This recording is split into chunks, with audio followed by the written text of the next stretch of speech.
rise and slay to force a game number 3. Both junglers have an orange start with a little bit of a peel, and you're seeing here Carlton is slightly faster, but again, rotational speed, no one matches a Baksha. Yeah, Baksha literally moving around. Look at that. Again, this is why Vexana is such a top-picked hero currently. I mean, the early damage is insane. Benny Cutie, wow. As well, taking quite a bit of damage. Kosei. Uh-oh. Oh, he could be in trouble here. He has the Purify. But JP gets him low enough. Sandy goes in! Oh. JP didn't have to flicker, but they tried to go in anyway. They're going to keep them at bay. Guardian's Barrier did come through. Light still looking for some damage to get off here. Fully charged up. Will not be able to get the kill. Now he could be in trouble. Light trying to get away himself. A couple hits away. Demon Kite still there. JP now the one in trouble. Overextends as he falls. All right. In hindsight, it took a little while longer, but in the end, I think Echo won that trade. If it's a roamer for a gold laner for a roamer, the Orcas win out on that. We didn't really get to read much into the emblems given the action happening, but RSG, more of them are actually rocking the common emblem setup. So that means they want to be able to build up and sustain more on their cores. They're needing Aqua and Kusei to come online so that eventually, when they pick fights through Demon Kite again on his Baksha specialty, it'll make more sense. We're waiting for the turtle to spawn here, and already a huge presence from Echo. We've seen this kind of rotation. It's the same kind of rotation from game 1. Yeah, still putting the pressure here. Carl TZ pulling through Demon Kite again, but look at the response from RSG. Already the bottom side. Guardian's Barrier going to be used as well. Sanford almost at level 4. JP as well on the Paquito. So now the dance for this first Turtle game comes up. Aqua holding his own with that Eternal's Guard. They have the poke damage. Nas takes quite a bit of damage, which keeps him at bay. Eternal Guard can come through, holding it together. It's going to come down to the Retribution. Aqua, though, will be the one to secure the Turtle as they force him back. Now Carl Teasy going to be the one in trouble. Wild Charge comes through. JP on the run. Nas is hungry, but Light will grab the kill. RSG gets on the board. Unfortunate that both junglers missed out on the Retribution window, and it was Aqua with the stolen ult from Sanji that secured the Turtle, which led to the EXP going over to the Raiders, and then it just went into a domino effect from there. It just led to ults being on the Raiders, while Echo was left wondering, hey, why aren't we as, oh right, because we don't have any ults yet, and it was a full-on turn. Turtle plus hero takes, and now where we're sitting in Raider country, it's red side, fam. This is red side being ahead. Tables have turned. Echo in game number 1 had a great start from the first Turtle. Now it's RSG PH doing the same thing. So now as we get into the next sequence, was that terrible a loss for Echo, or still salvageable so that they can contest for the next Turtle? I'd say it's salvageable. Salvageable. It's salvageable, given that it did not happen in the lane that Benny Cutie was in.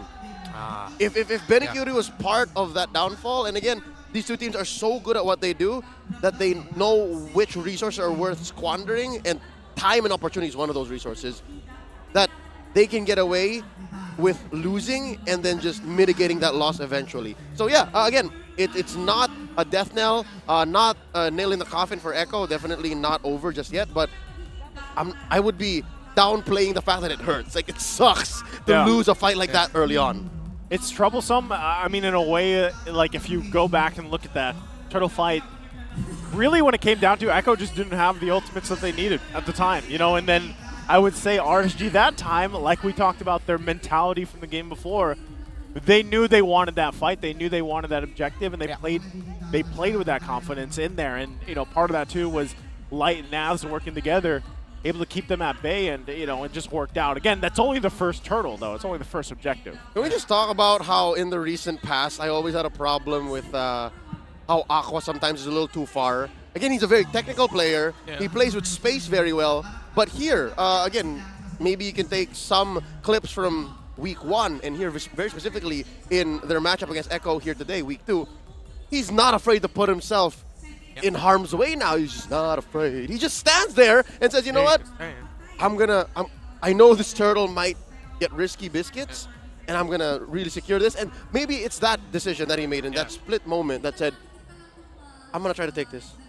And it's what made RSG win that fight against Echo. Yeah, look at your screens right now, folks. You see there the stats of the game as we left it. Thank you for being patient with us. We left it at 2 minutes and 47 seconds into the game early on. RSG, for just joining us, got the first turtle. Slight, very slight gold lead here for RSG PH. Still very salvageable, however. Here we go. All right, let's regain our understanding of where the map is right now. Slight 800 or so. Around that gold lead for RSG PH. Dear Lord, 1,000 since we resumed. Oh, no, it has ballooned now. See how it gets equalized. The rotation here of Light and Aqua, the right thing to do when you're up against a Cho, right? Just get into the opposing jungle because you don't want the Cho in yours. Yep. And you deny one of its innate strengths of the free will to check bushes. The fact that you stand in the bush first. Don't forget on your screens right now, if you want to know more about Giga Arena 20. And, of course, get your tickets there. Just scan your QR code, Whoa. JP. Wow. That was threading the needle right there. But again, Needles.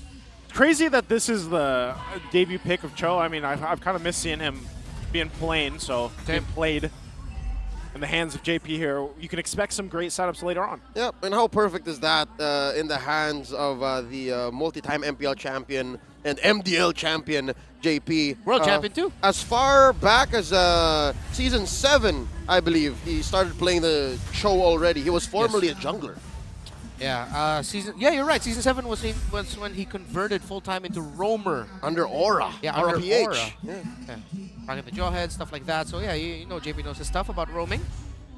Common collector of these two teams. Corrosion Scythe already built up here by Benny QT.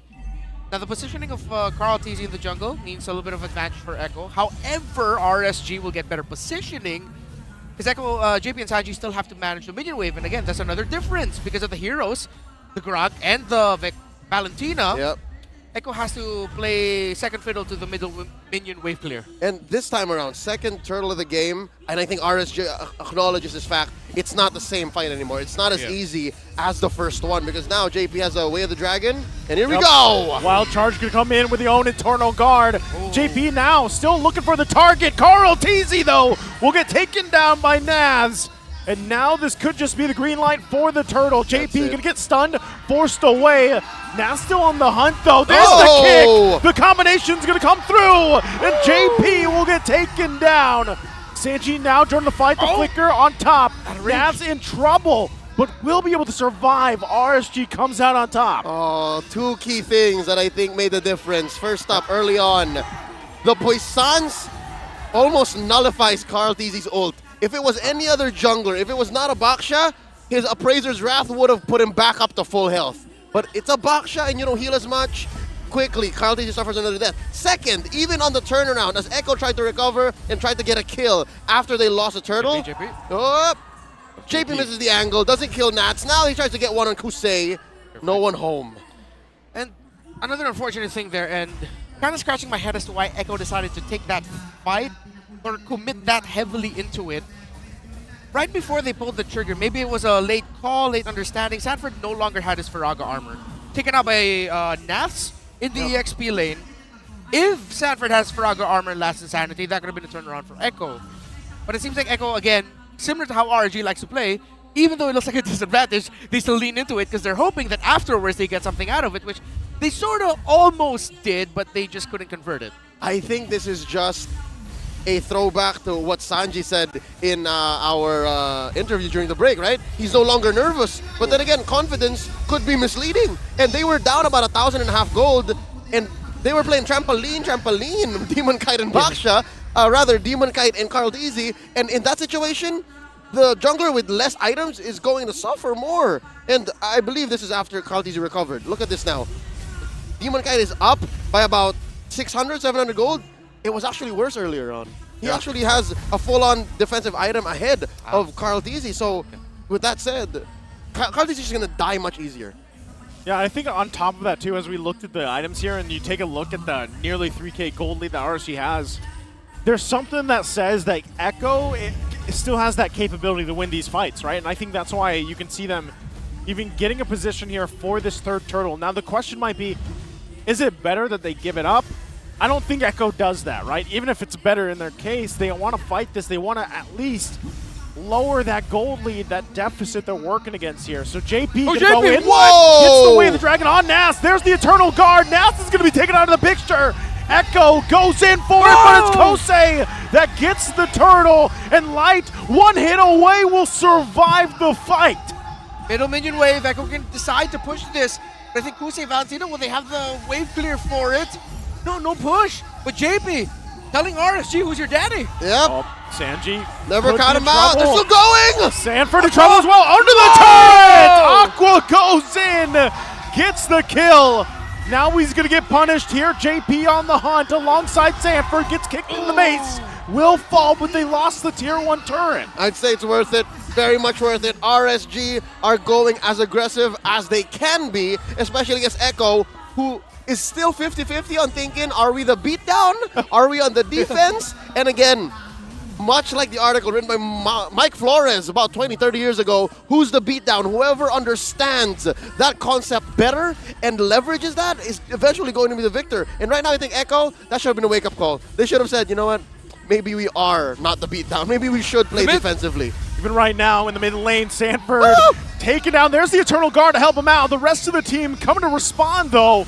Oh, Benny. They want to be careful. RSG definitely having the upper hand here. Oh, quick breather that we can get. But I go in RSG. Again, from the first series we had earlier today, it was two teams who were cautious, biding their time, looking for the moment. Now we've turned into a series with two teams who know how to make a moment, who know how to make a play and trust on the hero turn, the mid-fight turn. That's why we're seeing much more action this time around. And Cutie with the golden staff just built up. And neither of them want to let go of that possibility. Yeah. For Echo, as long as it's a non-0%, they're going to try to get that. Yeah, it feels like, again! Whoa! Good. Yeah, good decision there from Benny Cutie, but with that, the Lord is now up. Nats feels a little bit more awakened this game. Not to say that I didn't feel Nats in game number 1, it's just much more proactive this time around. Power of the final slash again, the most surprising ult, or one of the most surprising ults of the game. And now, positioning. Benny Cutie quite low. The entry might be difficult. The Guardian's barrier, this might be the call for RSG to continue with. Ultimates are up. Aqua has his own last insanity. Lord the less than half health here. JP on the backside might look for his own entry point. Conceal going to be used. JP gets the response, but it's Demon Kite that gets the Lord. There's the kick, the Wind Dragon into the Blazing Duo, but they just don't have enough damage as Echo gets dismantled. And Sanford's next. RSG in full raiding mode will get a full wipeout plus the Lord, and they march down the base. That's as good a team fight as it gets for RSG. And much like Echo in game 1, I think their call here is endable. Endable. They're coming in. There's still shields. No minion wave. They get the turret. It's permanent damage. Yeah. That's a main artery that they have to constantly tend to. Echo, they 3 turtles in and a Lord, and they're still trying to find the moment. And that last turtle, it made sense because they tried to go for a kill despite the objective going over to RSG. Yes. Now, in that Lord, I think Naisu just said it perfectly. Oops, not enough damage. Yeah. And again, you'll never know, really. You'll never know that you don't have enough damage up until you actually are in that moment. Sure, you can look at your items and say, okay, I have enough. It's not like Benny Cutie is completely outfarmed by Kusei. Yeah. Come the, 10-minute mark earlier on. Yep. But in practice, especially with the windows that Benny Cutie had to build up the Art of Thievery stacks and to come in with the Blazing Duet, they were but like little pricks. Yeah. Little acupunctures. Yeah. Acupunctures. It's That's exactly what I don't understand. It's therapeutic. It is It's therapeutic. It doesn't hurt. Yeah, it doesn't hurt. Well, yeah, I think it was also because he was the Blazing Duet was landing on the tankier boys of RSG PH. And again, I don't blame him because the tanker boys almost died. Yeah, very closely. I thought that Benny Cutie would be rushing the Malefic Roar at this point, but he decides to play it safe. He's actually building into the Wind of Nature. And now again, we have to address what you mentioned earlier. Oh, final slash! It's Whoa! It's on Sanford. Has the last insanity to be fine. But again, you can see the confidence from RSG, as you were saying, with the build path here from Benny Cutie. Whoa. Did we break another record? 5,600. Is that higher than earlier when Think so, Onyx yeah. Can't remember. scored a Lord? It's plus minus around 200, up or down. Definitely, again, if you're able to take the first Lord and penetrate mid immediately, that's gotta be a record. Yeah, massive swing. Okay, looking at the items here, Leo, anything that you want to point out that stands out right now? Number one, at least 1,000 across the board. Definitely there. I'm also surprised how Benny Cutie is able to keep it this close. Yeah. Between him and Kusei, even after that wipeout, it's still just barely 500 gold. And strangely enough, no antique cuirass or even a dreadnought armor on the side of Echo. There's already a blade armor on Carl. So that's where they want to get their... But that's not enough. Yeah, because there's one antique cuirass on the side of RSG in the hands of Demon Yeah. Tide. And that explains why there wasn't enough damage There we on go. Benny. So it's just more time. Like Echo, obviously, huge gap in terms of economy across the board. And now, honestly, it's the same thing. They're still going to contest this despite being down 8,000 gold. What? It looks like they want to put the pressure here still. RSG Risky. knows it. They're ready to fight. Light in the front side. Lord at 4th of the health here. Conceal going to be used. A wild charge on top of it. They clash down on Carl Teasy. Sanford with the last insanity trying to find some kills. Whoa! But they can't find him. It's Carl Teasy. That Oh! a huge final slash from Nas as they get chased down. Once again, the Echo Express is dismantled. Benny though goes in. Can't get the Lord. He's all left alone. He gets taken down. Another wipeout from the Raiders. That's a deja vu moment for Echo. It's a literal replay of the first Lord. And RSG in full Raider mode. Don't even need the Lord here. They take the victory lap in. They'll clear the minions through, and they'll even out the series.